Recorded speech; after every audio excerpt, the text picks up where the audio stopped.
एक बार फिर राजा विक्रमादित्य शमशान घाट पहुंचे। उनके साथी बेताल पेड़ की शाखा पर लटकते हुए एक नई कहानी सुनाने के लिए बेताब था। राजन, बेताल ने कहा, आज मैं तुम्हें एक राजकुमारी की कहानी सुनाऊंगा जिसके सामने एक मुश्किल फैसला था। कहानी शुरू हुई एक राजकुमारी के बारे में जिसका नाम था सुमन। वो बेहद खूबसूरत थी और उसकी बुद्धि भी तेज थी। जब उसके विवाह का समय आया तो 3 राजकुमारों ने उसका हाथ मांगने की इच्छा जताई। पहला राजकुमार एक बहादुर योद्धा था जो युद्ध के मैदान में अजेय था।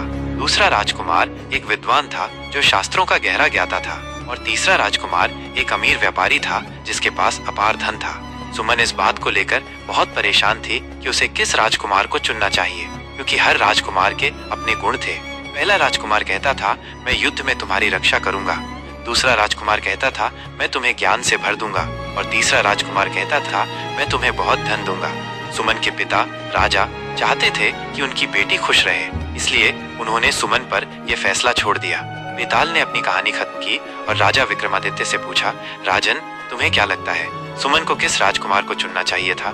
राजा विक्रमादित्य ने थोड़ा सोचा और फिर कहा, सुमन को विद्वान राजकुमार को चुनना चाहिए था, क्योंकि ज्ञान से ही एक व्यक्ति सही निर्णय ले सकता है और राज्य को अच्छे से चला सकता है। बेताल मुस्कुराया और कहा, तुमने एकदम सही उत्तर दिया राजन। फिर बेताल ने अपनी चतुराई दिखाते हुए कंधे से उड़ा और पेड़ की शाखा पर जा लटका।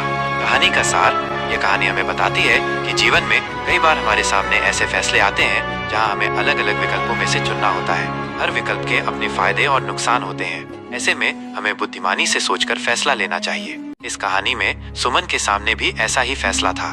उसने 3 अलग अलग राजकुमारों में से किसी एक को चुनना था, लेकिन उसने बुद्धिमानी से सोचा और विद्वान राजकुमार को चुना।